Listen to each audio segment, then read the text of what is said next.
At tinawag din siyang co-laborer or fellow laborer. Ibig sabihin ng fellow laborer ay kamanggagawa, no? Kasama, kasangga, mga kapatid. Kasangga. Natalakay po natin noong nakaraang linggo na as far as Thessalonian church is concerned, and Paul, who was speaking, sinabi niya na Timothy is ours. Ibig sabihin ay kasangga. He can claim Timothy. Yun po mga kapatid ay gusto kong ma-develop dito sa church natin. Na kung meron man tayong mga kasama rito, meron man tayong mga kamanggagawa dito, mga tumutulong, you are not just an ordinary member. You are not just a volunteer worker. You are a co-worker or fellow laborer na dapat po ay makiklaim namin kayo. And also, you can claim us as well. So, ibig sabihin yan ay nagre-require ng loyalty ang gawain ng Panginoon katulad nito. Kapag tayo ay hiningan ng loyalty, hindi po hinihingi o hindi tinatanggal yung loyalty natin sa Panginoon. Yes. No, hindi po. Hinihingi natin ang loyalty ng bawat isa na narito kasi pagkat yan ay kailangan, and I think na-mention ni Apostle Paul yung bagay na yan nung nakaraan, dahil sa kailangan po ng loyalty o katapatan ng bawat kaanib o kasama sa gawain para ang isang gawain ng Panginoon ay tumibay. Naintindihan niyo ako mga kapatid? Yun po yun, ano? So hindi natin sinasabi na hindi niyo napapansinin o hindi na ninyo kikilalanin ang ibang mga churches o nadadaanan yung church, no, na malapit sa inyong bahay. Hindi po ganon. Hindi tayo nandito para makipag-agawan ng katapatan sa anumang church na nasa paligid natin. No? Nagkataon lang na nakikilala at nare-recognize ni Pablo na ang church na kanyang kinalalagyan, and yan po yung Thessalonian church, ay nangangailangan ng katapatan. No, sa area ng katapatan mula kay Timoteo. And we know na si Timothy is a very faithful and very loyal follower of the Apostle Paul because of some circumstances, siyempre. No? Si Timothy ay hindi ko pinaniniwala ang naligtas sa ministry ni Apostle Pablo. But Apostle Paul can go as far as claiming Timothy as my own son in the Lord o in the faith. So ibig sabihin sa atin to, kasama natin to, hindi tayo iiwanan nito. No, yun po ay hinihingi natin sa mga kasapay, nasan man siya naroroon ngayon, ay hinihingi natin yung inyong katapatan sa gawain na ito, sapagkat yan ay kailangan para ang isang gawain na katulad ng Gateway. This is a local church. No, this is a local church separated from other churches, in essence being a local church. Pero hindi nag-e-end kailanman yung pagiging magkakapatid natin sa Panginoon with other churches. Naintindihan niyo mga kapatid? As a local church dito, no, tayo ay maraming mga kapatid sa buong daigdig. Kaya lang bilang kasapi ng church dito, tayo po ay nire-require, tayo ay hinihingi na tayo ay magbigay ng katapatan, no, beyond any other church. Dapat dito yung ating katapatan. Ibig sabihin dito tayo nag-a-attend. Kapag ikaw ay may binibida mo to. Pagka may pinapanood ka, yung podcast natin ang pinapanood mo. Pagka ikaw ay nanonood, yung ating online ang pinanonood mo, yan. Pagka meron kang pinupuri, ay pinupuri mo yung mga ginagawa ng mga leaders natin sa church na ito. Amen. Yan, ano? Yun po mga kapatid ay kailangan. Nire-require yun para sa isang matatag na simbahan. Kapag ka nabigo ang gateway na ma-achieve yung hinihingi na ito, nire-require na ito, mabibigo yung kabuuan ng isinusulong ng church natin. Hindi magiging matibay ang church na to. Naintindihan niyo ako mga kapatid? Yes. No? Yun po yun. Kaya, kung merong pinili si Pablo na isugo o ipadala doon sa church ng Thessalonian o Thessalonica, ipinadala niya itong si Timothy.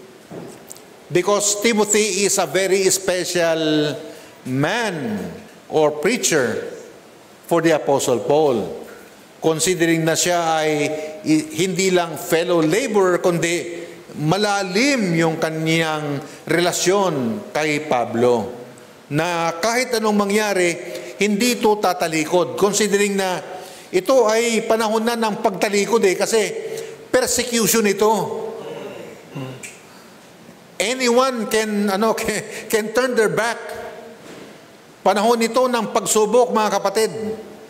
At kung meron mang pipiliin para ipadala at palakasin at patibayin ang pananampalataya ng church ng Thessalonica, talagang kinakailangan especially itong lalaking ito. Hindi yung, persecution na nga ngayon Although pinadala ko ni Pablo rito, pero naintindihan ko kayo. Yung mga ganyang statement, Kaya, kung tatalikod man kayo, naintindihan ko kayo. Mga ganon. Patay ang mission. Naintindihan niyo ako, mga kapatid? Yeah. No? Hindi po ganon ang klase ng lalaking kailangan ni Pablong ipapadala sa church ng Thessalonica. Okay? Kaya ang sabi niya, to establish you. Yan ay nanggaling sa salitang esterkai. Wala rin akong pakialam dito. Hindi ko naintindihan to. Nang ibig sabihin is to strengthen, patibayin, palakasin. Yan, yung strengthen na yan, mga kapatid, to strengthen or to establish you. Hindi yan yung magsasabi ng naintindihan ko kayo, na pinipersecute kayo, mga kapatid. Kaya kung kayo man ay tatalikod, naintindihan ko rin. Hindi ganyan ang klase ng lalaki na ipinadala ni Pablo. During the time that the church was being persecuted. Hindi ganyan. Kundi yung lalaking tiyak na magpapatibay, patitibayin sila. Na magre-require ng loyalty. Magre-require ng katapatan. Kasi, kung tinalikuran o tumalikod ang Thessalonian church nung panahon na yon, dahil nagkamali si Pablo nang ipinadala, hindi tayo maaabot ng ebanghelyo sa panahon natin ngayon. Hindi makakarating ang mensahe nila Pablo sa panahon natin ngayon, considering na it's been 2,000 years. Ang tagal niyan. Naintindihan niyo, mga kapatid? And if you want our message to reach another 100 or 500 years from now, we have to be like the Apostle Paul and like Timothy. Kung yun yung inyong tinitingnan kasi mayroong mga tao na kapag sila ay nag-envision, hanggang tuhod lang. Alam mo yon? Hanggang dun lang. Dapat, mga kapatid, ang vision natin is 100, 200, or 300 or 500 years from now para sa gateway. Amen? na ang makapagpapahinto lang ng ginagawa natin ngayon ay ang muling pagbabalik ng Panginoon, na siyang tema ng 1 Thessalonian. Naintindihan niyo mga kapatid? Na kung sakaling hindi man babalik ang Panginoon, ang church na to ay mananatili at aabutin ang marami pang mga taon pagkatapos ni Pastor Elmer. Yan pong ibig sabihin niyan, mga kapatid. Amen? Kaya si Timothy ang ipinadala. Wala na siyang pinili, wala na siyang kinonsider, but Timothy alone. And that is for the purpose of rooting or strengthening or establishing the church. Na-recognize ni Pablo na hindi siya magtatagal. Na-recognize niya na ang buhay natin ay maiksi. Pero kinakailangan ang church na to ay tumagal at makaabot ng marami pang mga taon. Oh, no? Not for his personal purpose, not for his personal gain, kung hindi para sa ikahuhusay o marami pang maabot na maliligtas, ibig sabihin yan. Okay? To make firm. No, para tumibay. Oh. After salvation, God wants and expects a Christian to go on from there to be firmly rooted and strengthened in their faith. Iyan mga kapatid, pagkatapos ng kaligtasan kasi, ang gusto ng Diyos at ang expectation ng Diyos sa bawat isang Kristiyano, sa bawat isang anak ng Diyos, they will go on from there to be firmly rooted. Magiging matibay. Magiging firm sa kanilang pananampalataya. Yan. Na hindi ka kayang inggitin ng mga magagandang mga gusali nila. Hindi ka pwedeng kwentuhan ng mga mararaming pera nila. Naintindihan niyo mga kapatid? Oh. At nagkataon naman na nasa panahon na tayo ngayon ng ganun. Oh. Mahusay ang kanilang preacher, magaganda ang kanilang mga gusali, hindi napuputol katulad ng sa Gateway ang kanilang online. Ganon. Oh. Oh, di ba? Oh, ganon yun eh. No. Yes, that's a core principle in Christianity.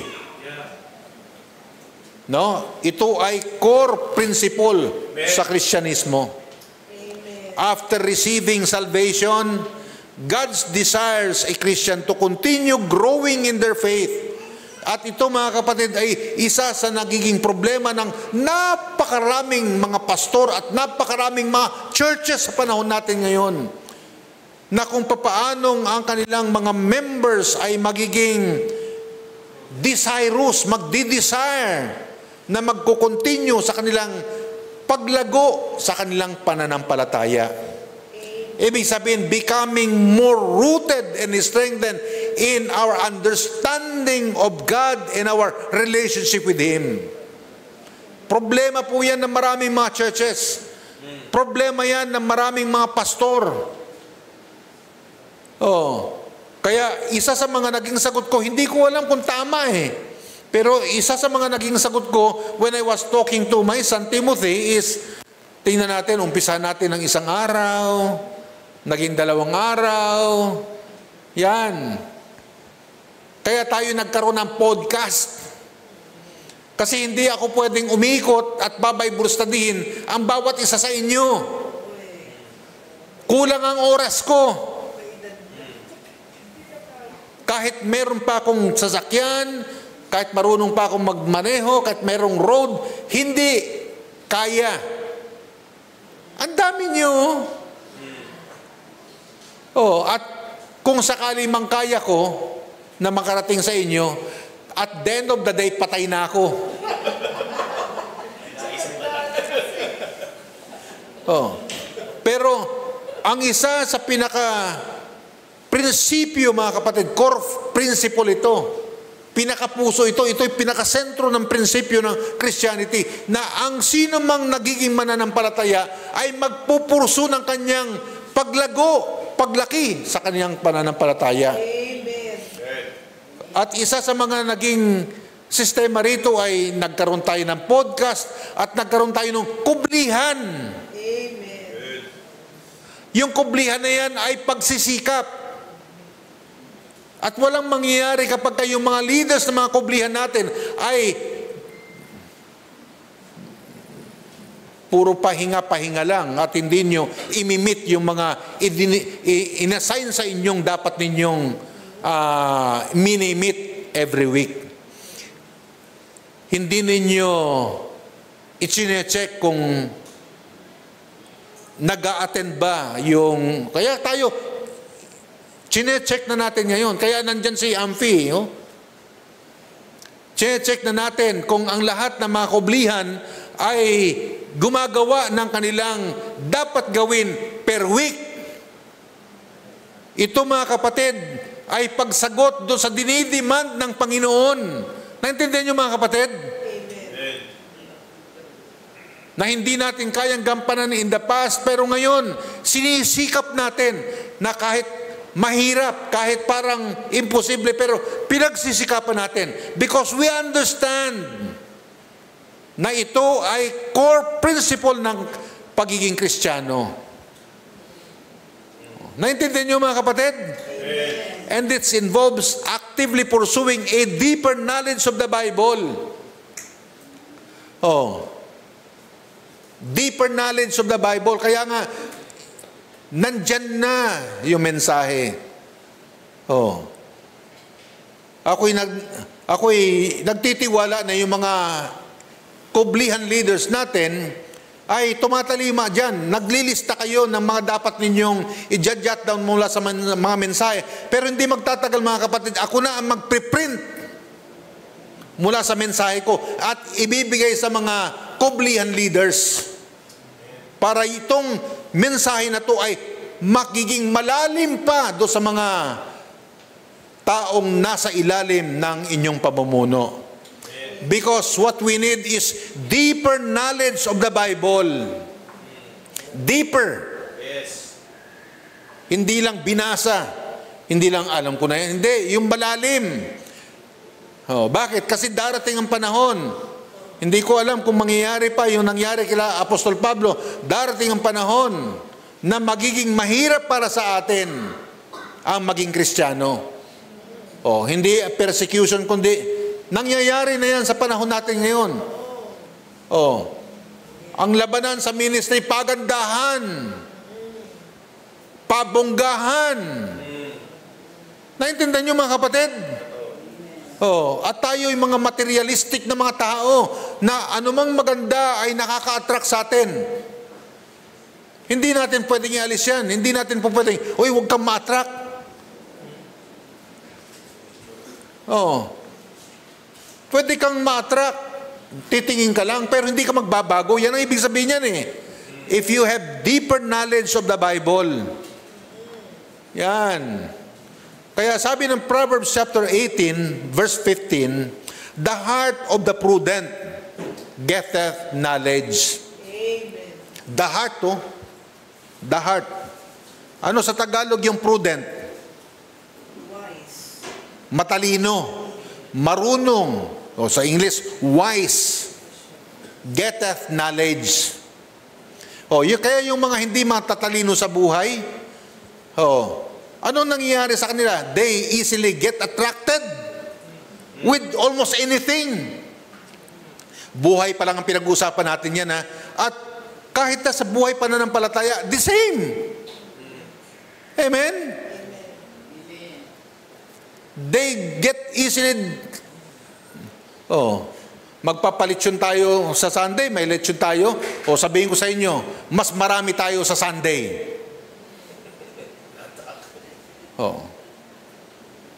Nandiyan ang attraction eh. Pero okay lang yan, mga kapatid. Hindi yan ang pinaka core message natin. No, but we get easily get attracted. Kaya kinakailangan nating magkaroon ng deeper knowledge. Naintindihan natin kung ano ang loyalty. Amen. Naintindihan natin ang mensahe ni Timothy. Amen. Na siya ay hindi basta-basta magbabago. Kahit na ito ay sa gitna ng persecution. No. Di ba? And the ear of the wise seeketh knowledge. Oh. Marami tayong pwedeng pakinggan, pero ang hahanapin ng iyong mga pandinig ay yung magbibigay sa iyo ng talino. Magdadagdag sa iyo ng karunungan na hindi ka magbabago, hindi ka tatalikod, hindi mo tatalikuran yung mga bumubuhay sa iyo, hindi mo tatalikuran yung mga nagsisikay at nagsisikap na ikaw ay lumago sa pananampalataya mo. Yan pong ibig sabihin yan. Oh.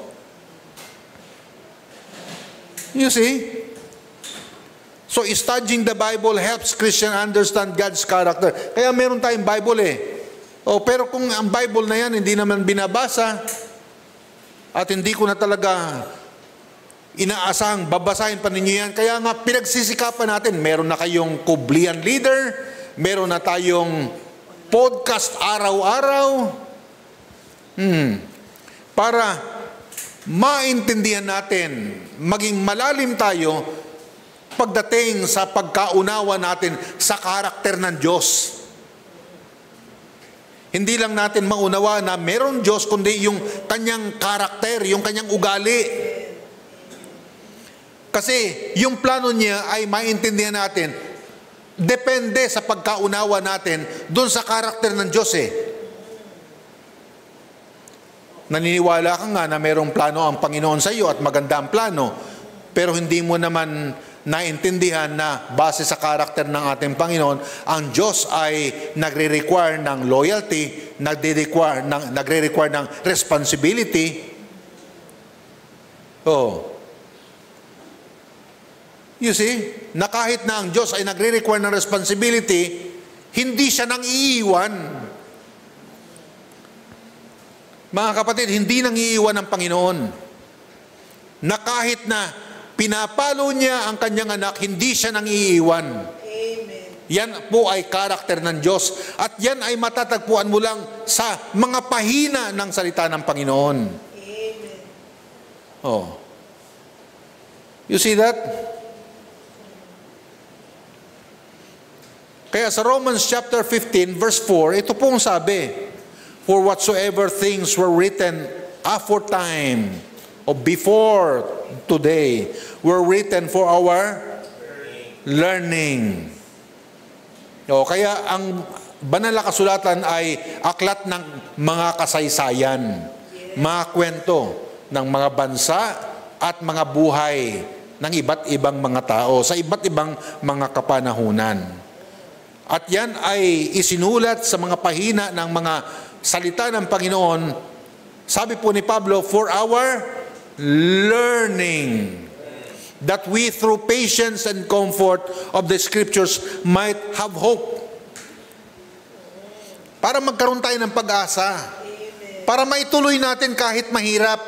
Amen. Amen? Kasi ang kaisa-isang bagay na kailangan natin para ituloy ang anumang bagay na gusto nating gawin, kahit sobrang hirap, kahit masyadong maraming balakid, ay pag-asa. Amen. Wala nang iba. Hindi mo kailangan ng galing, hindi mo kailangan ng talento, but pag-asa. Amen. At sa pahina ng mga salita ng Panginoon, isinulat po ang karakter ng Diyos, at ang karakter ng Diyos ay hindi siya marunong mang-iwan. No? And the Bible is filled with examples and stories that illustrate God's character in action. Katulad ng 1 John chapter 4 verse 8, na kung saan ini-state na ang Diyos ay pag-ibig. God is love. 2 Timothy chapter 3 verse 16 ay nag-emphasize that Scripture is useful for teaching and equipping believers. Yan, yung banal na kasulatan na hawak-hawak ni Joshua kanina. Yung binasa natin kanina, yan ay kailangan natin upang tayo ay ma-equip, maihanda. Kailangan yan sa pagtuturo. Hindi yan po pwedeng ihiwalay sa kamay ng kahit sino sa atin. Pinadali na nga kasi apps na lang ngayon. Oh. You see? Hindi na nga kayo nire-require. Nasa apps nyo na. Oh. Kita nyo naman sa podcast natin, lahat ng mga verses provided na. Oh. Pero marami sa inyo, you don't care. Pero mga kapatid, ginagampanan yon ng leadership ng Gateway para ma-fulfill yung desire at sinasabi ng Diyos na pagkatapos ng isang tao ay maligtas, kinakailangang magpurso siya ng kailangan niyang gawin upang siya ay lumaki, lumawak ang kanyang kaalaman. Lalo na pagdating sa pagkakilala ng karakter ng ating Panginoon. Kasi dyan lahat nakabase ang ating conclusion or perception sa kahit anong mga bagay. Understanding God's character through the Bible helps Christians apply His principles to their daily lives. Yung pang-araw-araw na buhay, enabling them to live more intentionally and boldly in their faith. Ito mga kapatid ay nagsasabi na mabuhay tayo ng intentional. Yes. Oh. Intentional. Ang mission natin mga kapatid ay intentional. Meron tayong church, merong gateway, may address tayo. You see? Lahat ng mga dapat ginagawa natin ay dapat dadalhin natin o may address natin sa kung saan tayo nilagay ng Panginoon. Yan po yan eh. Hindi tayo pwedeng maging missionary around the globe. Hindi ka pwedeng missionary ka sa Australia, missionary ka rin sa Amerika. Hindi pwede sa isang lugar lang. Oh, pinadali ng Panginoon para lahat ng magiging bunga ng iyong mga gagawin, makikita mo, magiging intangible. Mahawakan mo, makikita mo. Hindi pwedeng sabog. Yan po mga kapatid ang ibig sabihin nito. No?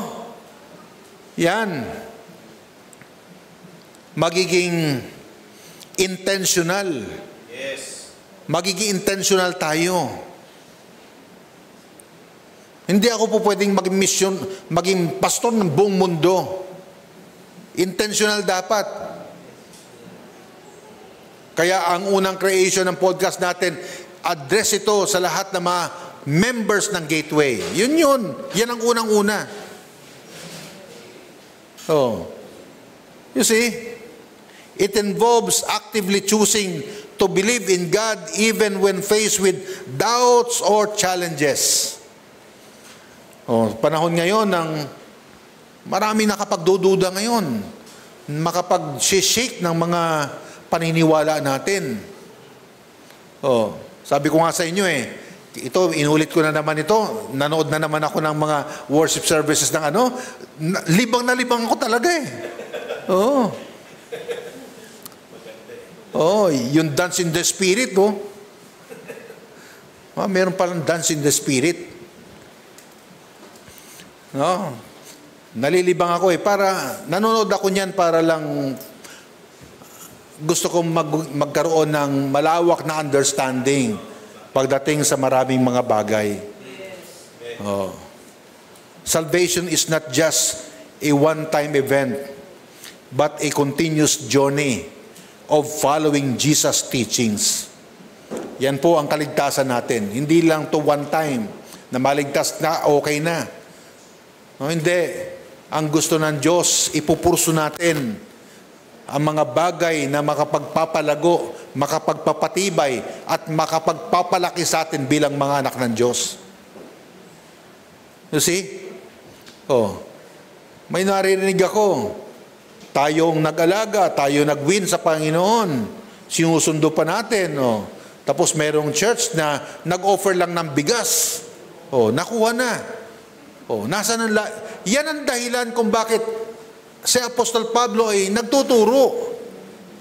Kung bakit meron siyang Timothy. At si Timothy ay na-highlight. Naintindihan niyo mga kapatid? Oh. Kita niyo? Nabigyan lang ng bigas. Tapos, every Sunday may bigas pa. Sabi ko, paano kaya namin tatapatan yun? Bigyan natin ng ulam. Oh. Yan ang panahon natin ngayon, mga kapatid. Oo. Merong mga so-called mga manggagawa na ayaw nilang magpagod. Ang gagawin na lang nila ay mag-o-offer sila para makuha nila yung pinaghirapan ng iba. Oh. You see? At ang nakuha sa atin, buong barangay. Kasama mga bata. Kaya kailangan nating tumibay. Kasi isang araw, baka magkita-kita kayo, baka mainggit kayo, nandun na rin kayo. Ay, kakainggit kayo, mayroon palang bigas doon. Bakit hindi nyo sinabi kaagad? Oh, you see? Grabe mga kapatid. No? Matindi. Ito na yung panahon ngayon na maraming mga so-called na workers o gustong maglingkod sa Panginoon na hindi for souls. No, hindi para sa kaluluwa. Kundi magkaroon sila kaagad at mayroong may re-report. Oh. Kaya papadala sa Korea at yung mga dami nawiwin ito. Padala ng pera yan. Oh. You see? Philippians chapter 2 verse 12, instant. Oh, kasi uso na ngayon ng instant eh. Instant noodles, instant coffee, oh, instant ulam, may dinuguan, merong lahat ng klase ng apritada, lahat, sisig, lahat. Oh, pati discipleship ngayon, mga kapatid, instant din. Oh. Kapag lahat tayo, puro ganyan. Sino pa kaya ang maliligtas? Meron pa kaya madidisciple ng totoo? You see? Na ang motivation natin kapag tayo nasa church ay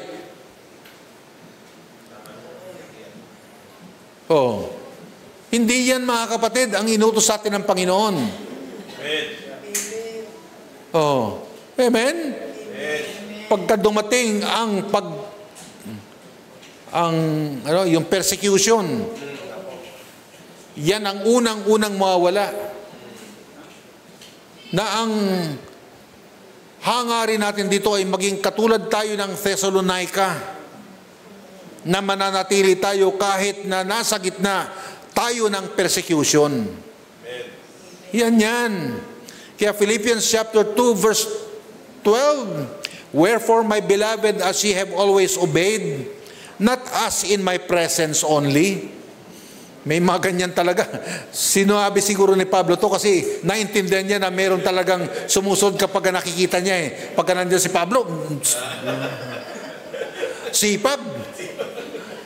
But now, much more in my absence. Oh, no? Malalim itong statement ni Pablo na to, mga kapatid. Malalim yan. Work out your own salvation with fear and trembling. Finally, do sa last part ng verse, sinabi niya, work out your own salvation with fear and trembling. Oh. Merong mga interpreter nito na hindi marunong mag-interpret ng English. Sabi nila, ang kaligtasan daw ay sa pamagitan ng gawa kasi work out your own salvation. Hindi marunong ng English, Amerikano pa man din. Kaya maraming Amerikano hindi marunong mag-English eh. Kasi ang interpretasyon at ang pagkaunawa doon sa work out your own salvation ay sa pamagitan ng paggawa mo, ikaw ay maliligtas.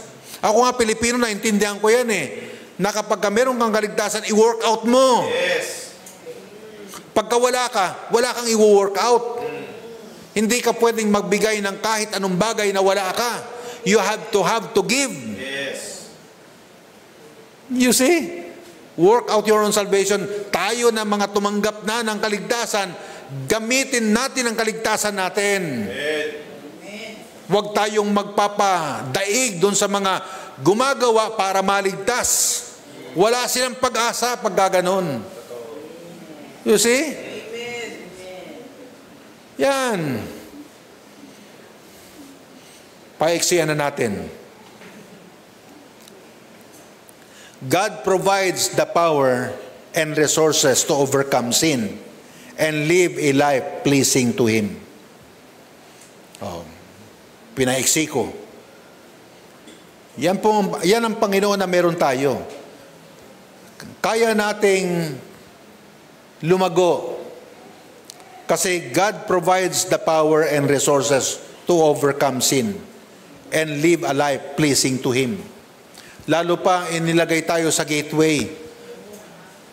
Hindi ako nagtataas ng bangko mga kapatid, pero meron na tayong daily podcast, at least 40 minutes na pangangaral yan at konting mga putyo-putyo namin ni TJ. Di ba? Pero at least mga nasa 30 something minutes ang pagtuturo dyan. You see? No? God provides the power and resources. Ako nga, nagampanan nga namin yun eh. Kaya nyo ring magampanan na kayo'y mag-o-online. Kahit na hindi mismo dun sa oras ng online natin, pero buksan ninyo para ma-fulfill natin yung gusto ng Diyos na i-design natin na tayo ay lalago. Yes. Yan mga kapatid. Isa yan sa mga provision na ginawa ng Panginoon para sa gateway. Iba-iba ang mga provision na pinaprovide ng Panginoon sa iba't ibang mga pastor, iba-ibang mga ministries. Pero yan ang ginawang avenue, ginawang provision ng Panginoon. Podcast, tapos yung kublihan. At ang lahat ng mga kublihan natin, to my understanding, merong leader. Tama ba? Tama, no? Mamaya titingnan natin yung attendance, ha? Tingnan natin yung performance ng mga kublihan natin. Ini-enforce na natin yan kasi pino-professionalize na natin, mga kapatid. Katulad ng gobyerno natin, merong NCAP, di ba? Magkakaroon din tayo ng NCAP dito sa Pilipinas, dito sa gateway. Isang linya lang. Maraming joke dyan eh. Kahit na baha, isang linya lang din.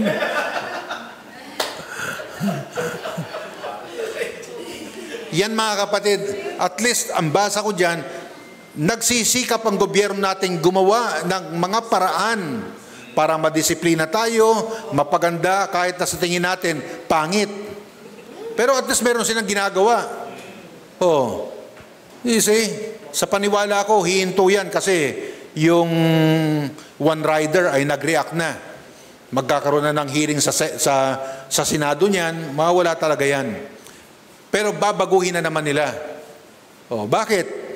Paano pagka-umulan? Paano pagka-umulan, di ba? Punong-puno. Di ba? Yung mga pang-motor, di ba merong isang lane na pang-motor? Isang lane lang eh. Meron ako nakikita, yung isang linya, punong-puno ng motorsiklo. Tapos dito sa kabila, dalawang kotse lang. Sa Dallas, 6 lanes doon sa Dallas eh.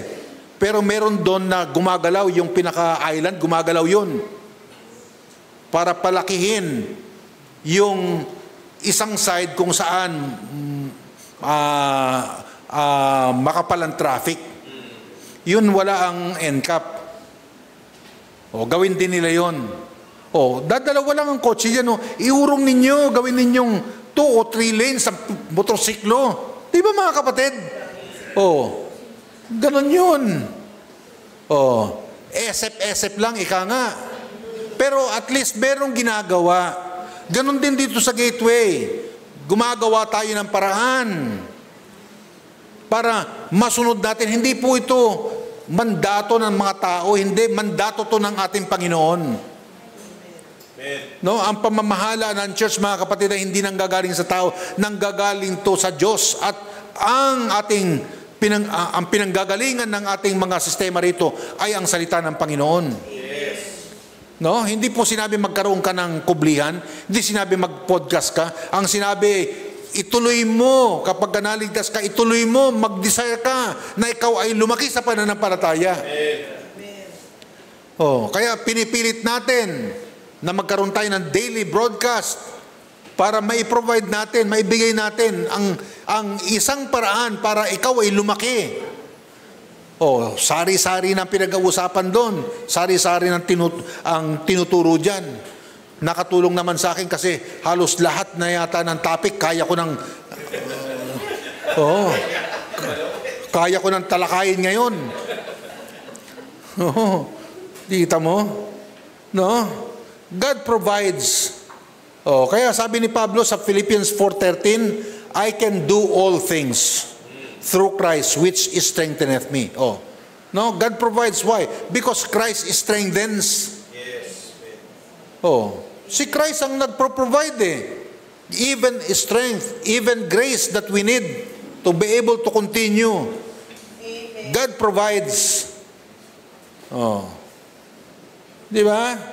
God provides. I can do all things through Christ which strengthens me. Appreciating God's gift of salvation, experiencing gratitude for His blessings is a natural outcome of a strong faith. Kung totoong strong ang pananampalataya ng isang tao, makikita mo yan, how that person appreciates the salvation he received from Christ. Naniniwala po ba kayo doon? No? Yeah. Ephesians chapter 2 verses 8 and 9, ito'y nag-emphasize na ang salvation is a free gift from God, not earned through works, and that it's received through faith. Amen. Kaya sa katapus-tapusan, therefore acknowledging this gracious gift and expressing gratitude is a natural response to a strong faith. Makikita lang natin kung gaano katibay ang pananampalataya ng isang taong naligtas sa biyaya ni Kristo sa pamamagitan o sa paraang ina-appreciate ng isang tao yung kaligtasang ibinigay ng Diyos sa kanya ng libre.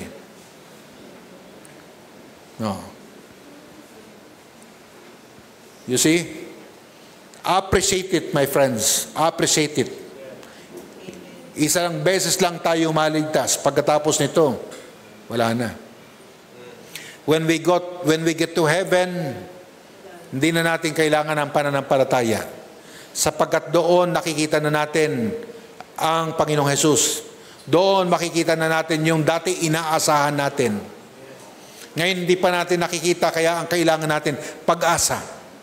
Ang kailangan natin na yung pananampalataya. You see that? Ganon tayo, mga kapatid. Pagsikapan natin. Ang church natin, kailangan natin pagsikapan. Lahat tayo, pagsikapan natin na tayo ay lumaki, lumawak, lumalim tayo sa ating paniniwala.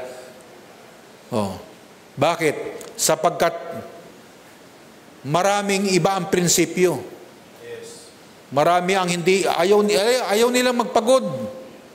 Hindi sila manunundo ng mga bata. Hindi yan gagawin.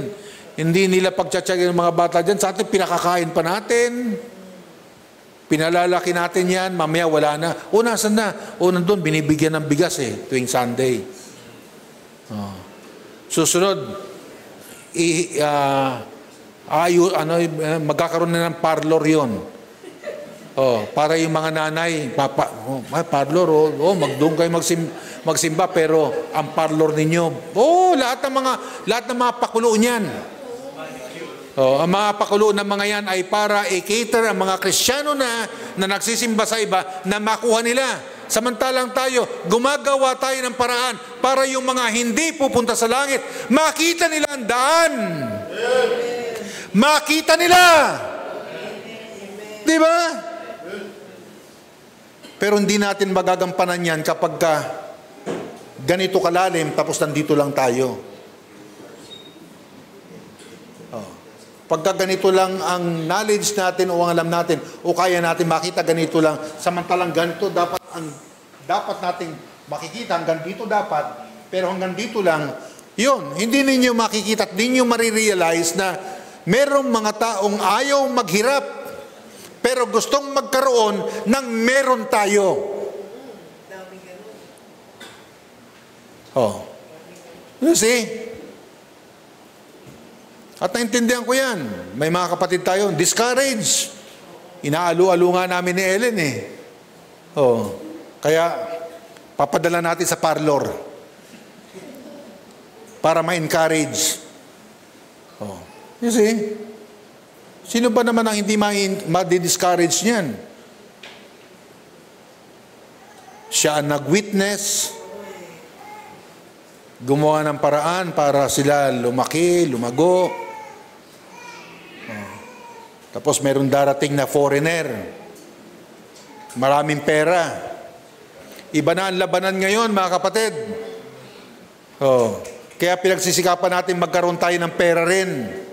Magkaroon tayo ng sariling building. Pero kahit na ganun, mga kapatid, kahit ano pa ang ibigay ng Diyos sa atin, kapag ang kaya nating tingnan ay ganito lang kalalim, samantalang ang lalim na kinakailangan natin makita ay mula dito. Mula dito, kita dapat natin. Pero hanggang dito lang tayo, you cannot appreciate anything. Oh. Naintindihan nyo, mga kapatid? Kaya kinakailangan natin lumalim. Oh. Hindi natin dito itinataas ang mga gawa natin sa isa't isa. Pero i-appreciate mo kung sino yung nag-share sa iyo ng kaligtasan. I-appreciate mo yung nanunundo sa iyo. Yung nagpapagas ng sasakyan na ginamit para sunduin ka. I-appreciate mo yan. Pero you cannot appreciate them kapag hanggang dito ka lang eh. Oh. Kaya kita mo, ang nakukuha dito sa atin, puro mga bago. Oh. Lagi natin sinasabi, kasi mahirap sila. Hindi po, mga kapatid. Marami akong nakita na mahirap pero hindi kayang kunin. Kahit meron pang offer. Oh. You see? Hindi po yun. Marami akong kakilalang mga Kristiyano na may prinsipyo. Amen. Na kahit wala, may prinsipyo pa rin siya. Oh. You see that? Maniwala tayo kasi totoo po yan.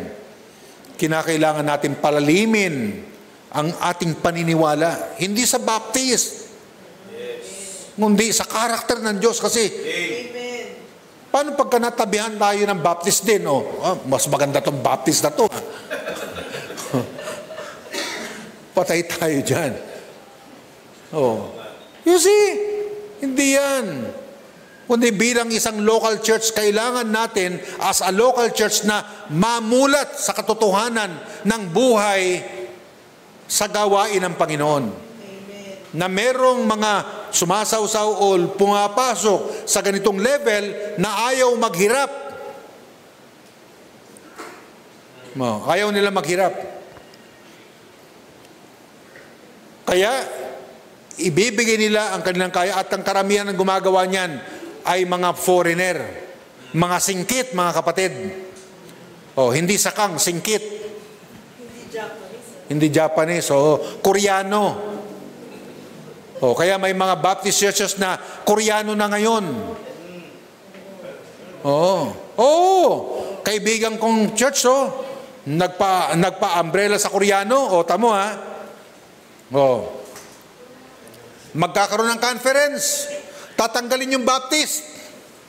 Tapos, ang ipapangalan ay yung daladalang banner ng mga Koreano. Bawa, blah, blah, blah, blah, demonic fellowship.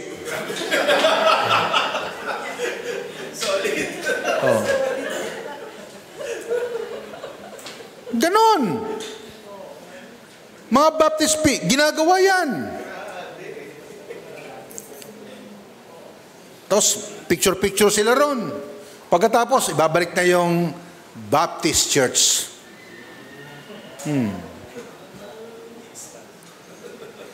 Picture, pagdating doon sa bansa nila, dami namin disciple. Nga, galing ninyo . 2 araw lang kayo, meron na kagad kayo mga pastor doon. Ito dito namang mga hindi nag-iisip, o gusto rin kasi talaga ng recognition. You see? Kapag wala tayong turo, wala tayong Biblia na gagamitin para maging gabay natin, mismo kahit na nasa ministry tayo, maglulukuhan tayo.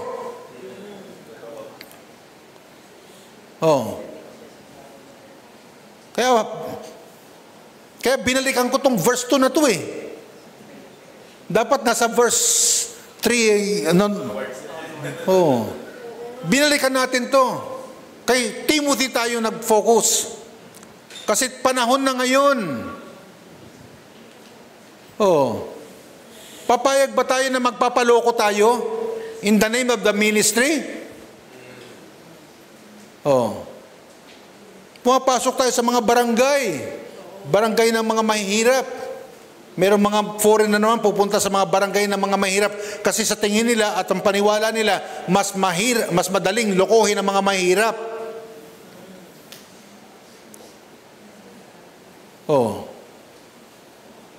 Mga kapatid, hindi po mahirap o mayaman ang pinag-uusapan natin dito. Kaluluwa. Inutusan tayo, go ye into all the world and preach the gospel. Kaya wala tayong pinipili.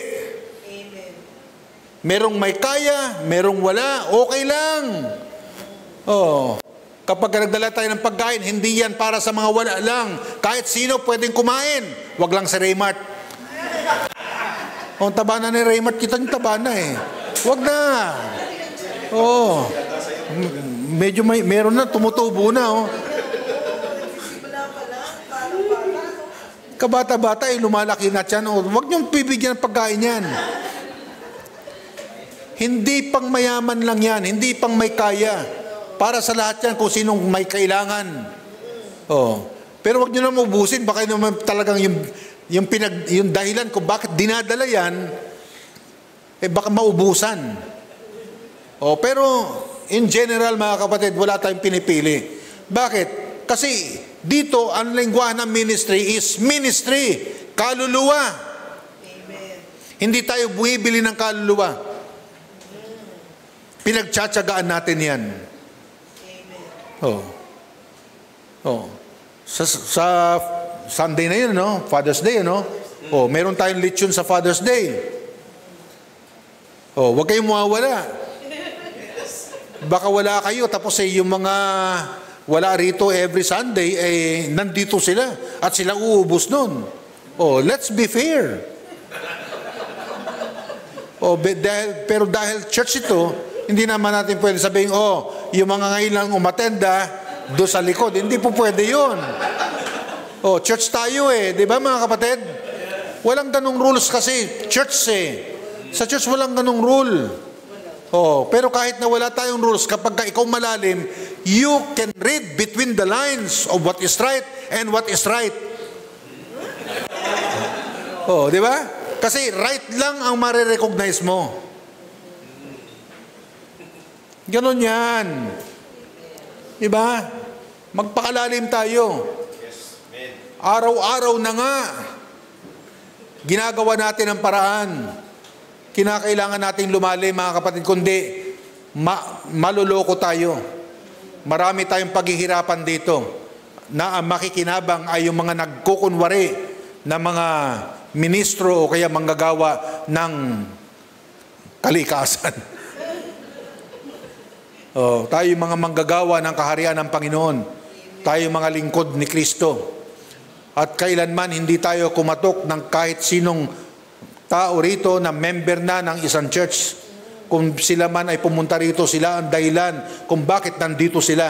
Hindi po tayo nag-imbita. Alam niyo yan, di ba? Hindi tayo hindi tayo namomrosilite. Pero kapag hindi natin napalalim ang mga tao natin dito sa church natin, nako, tayo ay pagpipistahan ng mga proselyter. May gateway dyan, napakadaling ma-proselyte ang mga member dyan. Pandilimon lang, lagyan lang natin ng konting langis, ng konti sa gitna. Naku, kuha na kagad. Ganun ba? Hindi po tayo ganun. Amen? Hindi tayo ganun. Hindi. Tumayo po tayo po'y manalangin. Amang banal, maraming salamat sa pagkakataon na pinagkaloob mo sa amin. Maraming salamat sa mensahe na ito na pinagkaloob mo sa akin upang maipangaral sa umagang ito. Nawa, Panginoon, naintindihan ng bawat isa ang katotohanan na ito po ay nangyayari na sa aming panahon ngayon. Nawa, Panginoon, makita ng bawat isa sa amin, magpakalalim kami sa aming pananampalataya at paniniwala upang hindi kami mahikayat gaano man kaganda, gaano man kamahal o gaano man kagarbo ang inilalatag sa aming harapan. We know our loyalty. We know our Lord. We know His character. Naiintindihan at naunawa namin ang hirap ng gateway, Panginoon, upang kami ay mailagay sa kung saan kami naroon ngayon. This is not a joke. Ito po, Panginoon, ay bunga ng pagpapagal, bunga ng paghihirap, bunga ng pananalangin, bunga ng pagtsatsaga, bunga, Panginoon, ng pananampalataya na hindi po dapat makukuha at maagaw ng mga taong 1 kilong bigas lang, tangay na. 1 latang sardinas lang, tangay na, Panginoon. Lord, dalangin ko po na ang bawat isang narito naunawaan ang punto, Panginoon, ng mensahe sa umagang ito. In Jesus' name. Ang bawat isang Kristiyano na kinausap or God talked to you this morning, nakita mo ang halaga ng mensahe para sa iyo ngayong umagang ito. And you think you need to come. You can come, my friend. You can come now. And tell the Lord, Lord, hindi ako sasama, hindi ako magpapaproselyte, hindi ako maagaw ng kahit na sinong 1 o 2 kilong bigas lang.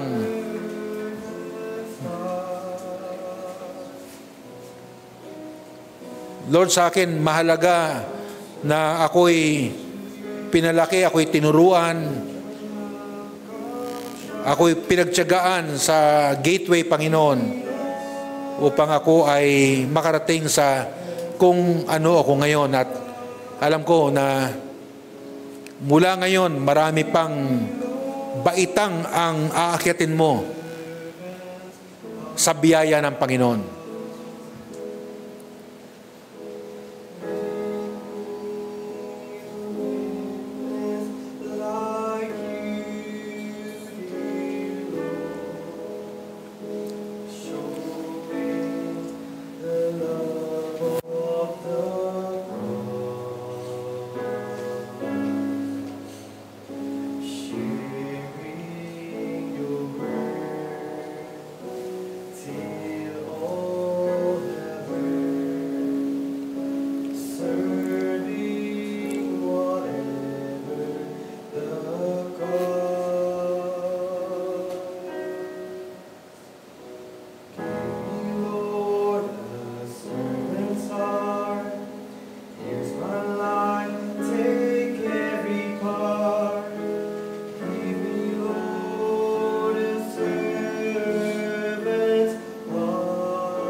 Father, thank you so much, Lord, for this morning. Thank you so much, Lord, for all the souls that came forward, Lord, and whatever is the reason of their coming, you are the only one that knows them all. Please, Lord, ikaw po ang magpala, ikaw po ang sumagot. Sa pangalan ni Jesus, ito'y aking samot dalangin. Amen and amen. Okay, simple announcement mga kapatid. This week, ipiprint po namin yung mga mukha ng mga mag-graduate. Tapos, isasabit natin ito sa labas. Hihingi kami ng palimos. De, biro lang ha, biro lang. So, okay lang ba sa lahat ng mga nag-graduate? Nakapaskil ang mga mukha ninyo saying, we congratulate you. Kasi, pinopromote po natin ang edukasyon, ini-encourage natin ang pagtatapos. Yes. At dahil doon, ay gusto naming i-promote na ang Gateway ay isang ministry na nag-i-encourage na mga kabataan ay mag-aral at hindi lang mag-aral, magtapos. Okay? Okay po yan mga kapatid ha, walang kukontra. Yes. O baka banatan nyo kami sa Facebook no? Bila kayo, pati mukha namin, pinakialaman ninyo. Ha? 2016, Pastor. Ha? Batch 2016. Hindi, sorry, hindi namin na-realize yun eh. Ngayon lang namin na-realize, no? Na-realize namin na mula ngayon, ang mga mag-graduate ay lalagyan natin ng tarpaulin. Hindi lang isa yan, kung saan-saan lugar yan, para makita ng mga tao na ang Gateway ay may mga kabataan na pinapag-aral, ini-encourage at magtatapos ng pag-aaral. Kaya yung mga nauna, sorry na lang ha, sorry na lang. Ang dami nyo eh. Mag-aaral ka MA, ganon. Okay, mga kapatid. Thank you. God bless. Amen. All right. So, quick announcement po bago tayo